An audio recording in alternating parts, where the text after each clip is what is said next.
Hai semua, Assalamualaikum warahmatullahi wabarakatuh. Welcome back to my YouTube channel. Pada video ini, saya akan membahas soal-soal persiapan tes PPPK atau P3K atau ASN ya, tentunya yang sesuai dengan kisi-kisi seri guru belajar Kemdikbud. Jangan lupa subscribe-nya ya, ditunggu, like, share, and comment. Bunyikan lonceng apabila Anda akan mendapatkan notifikasi dari video-video terbaru saya.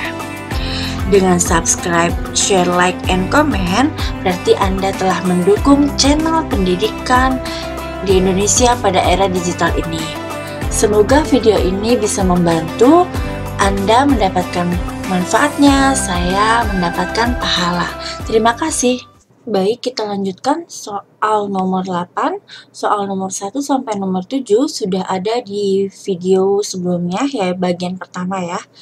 Soal nomor 8, di tengah giatnya pemerintah membangun infrastruktur di mana-mana, ratusan pelajar di Kecamatan Tampo Bulu, Maros, Sulawesi Selatan harus berjuang mati-matian dalam menuntut ilmu.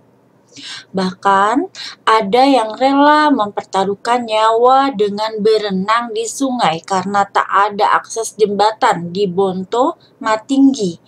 Puluhan siswa terpaksa berenang di sungai tiap ke sekolah. Belakangan wilayah ini pun ramai dikunjungi relawan pendidikan. Mereka tidak hanya dapat mengajar, bahkan mereka menggalang donasi untuk membantu perlengkapan sekolah dan membangun mengajar yang layak. Setiap akhir pekan mereka datang tanpa pamrih. Mereka harus berjalan kaki hingga puluhan kilometer. Ironisnya, pemerintah tak pernah hadir memberikan perhatian. Adakah pertanyaan yang merupakan soal hot pertanyaan teks di atas? Yang A, mengapa siswa di Maros harus berjuang untuk pergi ke sekolah? Yang B, jika Anda seorang kepala desa, apa yang Anda lakukan? Yang C, apa yang dilakukan para relawan? Yang D, apakah pemerintah sudah turun tangan dalam menangani masalah ini? Kita garis bawahi yang akan diminta adalah soal hot. Ya, soal hot. Lalu hot itu adalah high order thinking skill yang sudah kita pelajari di soal sebelumnya, yaitu keterampilan berpikir tingkat tinggi. Pertanyaan hot ini dibagi menjadi 3 macam ya. Yang pertama adalah berpikir kritis dan kreatif atau KK. Ya, berpikir kritis dan kreatif. Yang kedua adalah transfer knowledge dengan tingkatan C4, C5, C6. Seperti kita ketahui, C4 itu adalah menganalisa, C5 mengevaluasi, dan C6 adalah mencipta. Nah, ini adalah tingkatan-tingkatan dalam transfer knowledge dalam soal HOTS. Yang ketiga adalah pemecahan masalah atau PS, pemecahan masalah. Baik, kita akan coba jelaskan satu persatu pilihan gandanya. Pada pertanyaan A, siswa diarahkan juga untuk berpikir kreatif dan kritis ya. Berarti di sini kakaknya ada, kreatif dan kritisnya ada. Lalu, mengapa siswa di Maros harus berjuang untuk pergi ke sekolah? Berarti di sini transfer knowledge-nya ada, tapi ini adalah C4 ya. Karena ini siswa harus berpikir kritis dan kreatif ya. Nah, ini. Lalu tapi tidak ada pemecahan masalahnya. Tapi belum ada pemecahan masalahnya. Lalu yang B, jika Anda seorang kepala desa, apa yang Anda lakukan? Nah, siswa diarahkan untuk di sini berpikir kreatif dan kritis. Lalu transfer knowledge-nya itu ini termasuk transfer knowledge-nya adalah C4 dan C5 ya, bahkan C5. Mengevaluasi dari C4 sampai C5 mengevaluasi ya.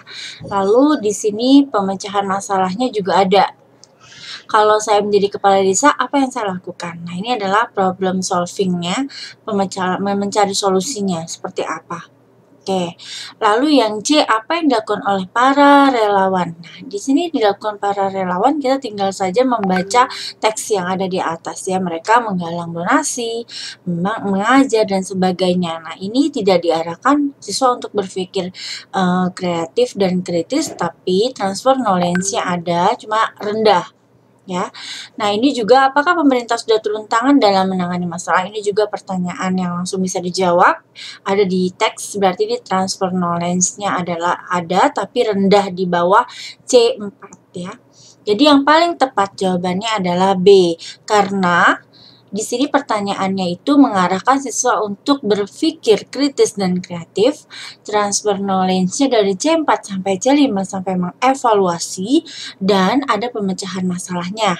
Apa yang Anda lakukan? Berarti siswa diarahkan untuk memecahkan suatu masalah. Jawabannya B. Nomor 9. Aktivitas menjawab pertanyaan atau membuktikan ya. Ini aktivitasnya menjawab pertanyaan atau membuktikan dengan benar tidaknya hipotesis. Merupakan sintaks discovery learning yang A. Pernyataan atau identifikasi masalah, B. Pengumpulan data atau data collection, C. Pengolahan data atau data processing, dan D. Pembuktian atau verification. Sebelumnya mari kita lihat dulu sintaks dari discovery learning. Langkah-langkah yang pertama adalah pemberian rangsangan atau stimulation. Peserta didik dihadapkan pada sesuatu yang menimbulkan kebingungannya, kemudian dilanjutkan untuk tidak memberi generalisasi agar timbul keinginan untuk menyelidiki. Ya. Lalu yang kedua adalah pernyataan identifikasi masalah atau problem statement. Permasalahan yang dipilih itu selanjutnya harus dirumuskan dalam bentuk pertanyaan atau hipotesis, yakni pernyataan sebagai jawaban sementara atas pertanyaan yang diajukan. Ini ya. Lalu yang ketiga adalah pengumpulan data atau data collection. Peserta didik diberi kesempatan untuk mengumpulkan collection berbagai informasi yang relevan, membaca literatur, mengamati objek, wawancara dengan narasumber, melakukan uji coba sendiri, dan sebagainya. Yang keempat adalah pengolahan data. Pengolahan data merupakan kegiatan mengolah data dan informasi baik melalui wawancara, observasi, dan sebagainya, lalu ditafsirkan. Yang kelima adalah pembuktian atau verification, yaitu peserta didik melakukan proses pemeriksaan secara cermat untuk membuktikan benar atau tidaknya hipotesis. Ya, berarti yang keenam menarik kesimpulan atau generalisasi, generalization. Berdasarkan hasil verifikasi maka dirumuskan prinsip-prinsip yang mendasari generalisasi. Maka pertanyaan soalnya ini kan aktivitas menjawab pertanyaan untuk membuktikan benar tidaknya hipotesis, merupakan sintaks discovery learning yang di sini ada kata kuncinya yaitu pembuktian, membuktikan ya. Berarti ini adalah jawabannya yaitu verification atau pembuktian. Jawabannya adalah D, pembuktian atau verification. Soal nomor 10, peserta didik diminta untuk menyebutkan nama tumbuhan yang ada di sekolah. Aktivitas pembelajaran tersebut masuk ke dalam dimensi pengetahuan apa? Ya. Di sini menyebutkan nama tumbuhan yang ada di sekolah, berarti objek yang ada di sekolah ya. Faktual, konseptual, prosedural, dan metakognitif. Baik, kita akan bahas satu persatu aktivitas pembelajaran dalam ranah dimensi pengetahuan, ranah kognitif, yaitu apa saja. Nah, ini ya, kita lihat di sini, ranah faktual. Ada beberapa, ada 1, 2, 3, 4. Ada 4 dimensi pengetahuan, yaitu pertama adalah faktual. Untuk faktual, pengetahuan tentang elemen-elemen terpisah dan memiliki cirinya tersendiri, meliputi pengetahuan tentang terminologi dan detail dan elemen yang lebih spesifik. Ya. Lalu yang konseptual, pengetahuan tentang bentuk yang lebih kompleks dan terorganisasi, mencakup klasifikasi dan kategori, prinsip, model, dan struktur. Yang prosedural, pengetahuan tentang bagaimana melakukan sesuatu, mencakup pengetahuan dalam hal keterampilan, dan algoritmik, teknik, dan metode, dan model, dan struktur. Lalu metakognitif, kesadaran seorang tentang bagaimana ia belajar untuk menilai suatu kesukaran, suatu masalah, kemampuan untuk mengamati tingkat pemahaman dirinya, kemampuan menggunakan berbagai informasi untuk mencapai tujuan, dan kemampuan menilai kemajuan belajar sendiri. Nah, di sini kita lihat peserta didik diminta untuk menyebutkan nama-nama tumbuhan, yaitu elemen-elemen ya. Jadi pengetahuan tentang elemen-elemen ini, nah ini maksudnya di sini ya. Nah, meliputi pengetahuan tentang terminologi dan detail dan elemen yang lebih spesifik. Di sini saya jelaskan kembali untuk faktual tentang terminologi itu adalah istilah-istilah objek ya, objek atau nama-nama. Jadi dia aktivitas pembelajarannya masuk ke dalam dimensi faktual, yaitu soal nomor 11. Untuk menilai siswa dalam memahami paragraf, guru meminta siswa membuat paragraf dengan menuliskan kembali menggunakan kalimatnya sendiri. Teknik penilaian apakah yang sebaiknya dilakukan? Seperti sudah kita pelajari, teknik penilaiannya itu sesuai dengan taksonomi Bloom, ya. Nah, di sini guru meminta siswa membuat paragraf dengan menuliskan kembali. Nah, ini adalah penilaian pengetahuan. Nah, yang diminta dari soal ini adalah penilaian pengetahuan. Nah, teknik penilaian apakah yang sebaiknya dilakukan? Baik, untuk A, penilaian praktik itu melakukan atau mengerjakan tindakan sesuai dengan kriteria prosedur. Ini adalah penilaian keterampilan ya. Lalu yang B, penilaian produk. Untuk yang B, penilaian produk, membuat produk atau karya, ini juga merupakan penilaian keterampilan. Untuk yang C, tes tertulis, menilai pengetahuan siswa dengan serangkaian pertanyaan tertulis. Nah, ini adalah penilaian pengetahuan. Untuk yang D, tes lisan, mengungkapkan jawaban lisan, ini adalah penilaian pengetahuan. Nah, di sini kita sudah bisa menyimpulkan jawabannya. Ada dua ya, pengetahuan itu di C dan di D. Tapi di sini kembali kita tekankan, di sini siswa disuruh membuat dengan paragraf dengan menuliskan kembali menggunakan kalimatnya sendiri. Berarti yang paling benar adalah tes tertulis. Menilai pengetahuan siswa dengan serangkaian pertanyaan tertulis. Ini adalah termasuk penilaian pengetahuan. Jawabannya C. Kita lanjutkan soal nomor 12. Perhatikan contoh soal HOTS di bawah ini. Pemerintah Indonesia pernah menerapkan program transmigrasi, terutama dari Pulau Jawa untuk mengatasi masalah kependudukan. Kini transmigrasi dianggap sudah tidak relevan lagi, karena kita menganggap penduduk itu beban yang kita pikirkan adalah transmigrasi dari keluar. Hari ini bukan lagi solusi yang efektif, kata JK di Istana Wapres, Jalan Kebonsiri, Jakarta Pusat.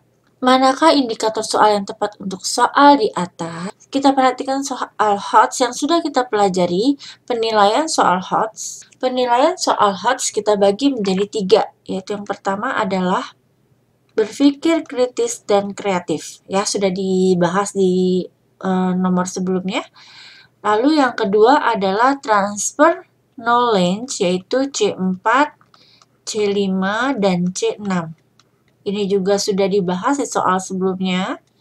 Yang ketiga adalah pemecahan masalah. Pemecahan masalah ya. Nah, di sini kita perhatikan disajikan teks, siswa dapat menjelaskan. Nah, kalau menjelaskan itu sudah termasuk transfer knowledge, tapi yang C2 ya, menjelaskan. Disajikan kasus tentang kependudukan, siswa dapat menjelaskan. Nah, menjelaskan lagi ini adalah C2, berarti bukan soal HOTS, berarti bukan indikator soal HOTS. Lalu disajikan tentang kependudukan, siswa dapat menyebutkan. Nah, ini malah menyebutkan itu adalah C1 ya. Lalu yang terakhir, disajikan permasalahan kontekstual tentang kependudukan. Siswa dapat menyelesaikan permasalahan. Nah, ini dapat poin penyelesaian permasalahan, pemecahan masalah, lalu menggunakan konsep kependudukan, dan ini juga termasuk transfer knowledge, yaitu C4 dan C5. C4 sampai C5 ya. Siswa juga diarahkan untuk berpikir kreatif dan kritis. Ya, maka berarti jawaban yang paling benar adalah yang D. Disajikan permasalahan kontekstual tentang kependudukan, siswa dapat menyelesaikan permasalahan tersebut menggunakan konsep kependudukan. Jawabannya D.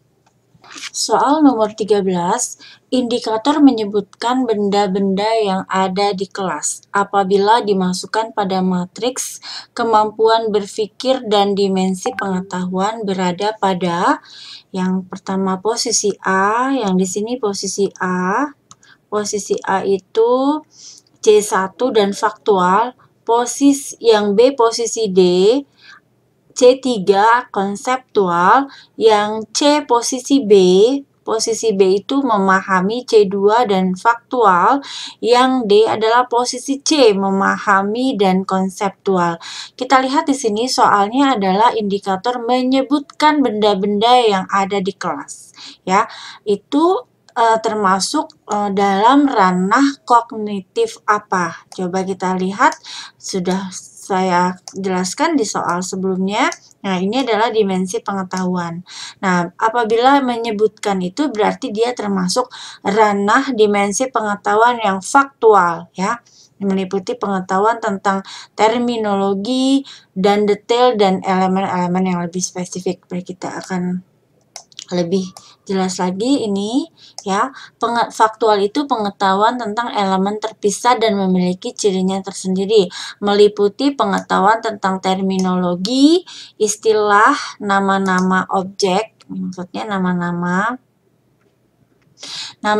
objek dan detail elemen yang lebih spesifik, simbol, peristiwa, simbol, dan angka. Ya, nama-nama objek berarti dia menyebutkan di sini faktual ya. Lalu di sini untuk transfer knowledge-nya mengingat kembali, kata kerjanya mengingat, untuk C1 mengingat, mendaftar, mengulang, menirukan, dan menyebutkan. Berarti soal untuk menyebutkan itu termasuk C1 dan ranah kognitifnya adalah faktual. Jawabannya adalah A. Posisi A yaitu C1 mengingat, menyebutkan sama ya, dengan ranah dimensi pengetahuan atau ranah kognitifnya adalah faktual. Nomor 14, untuk meningkatkan kemampuan siswa memecahkan masalah lingkungan, Ibu Kartini menggunakan model pembelajaran project-based learning. Model pembelajaran project-based learning dengan menugaskan siswanya membuat karya dari sampah organik. Ia merencanakan untuk menilai hasil karya berdasarkan kegunaan, nilai jual, keindahan. Teknik penilaian apakah yang sebaiknya dilakukan? Ya, teknik penilaiannya di sini ada tes lisan, penilaian praktek, penilaian produk, dan penilaian portofolio. Untuk penilaian lisan, kita perhatikan di sini. Untuk tes lisannya itu mengungkapkan jawaban lisan. Untuk penilaian praktik, melakukan atau mengerjakan tindakan sesuai kriteria prosedur. Lalu untuk penilaian produk, membuat produk atau karya. Dan untuk portofolio adalah kumpulan karya siswa. Baik, di sini yang sesuai dengan soal, baseline, menugaskan siswanya. Di sini ada kalimat kata kuncinya, siswanya membuat karya.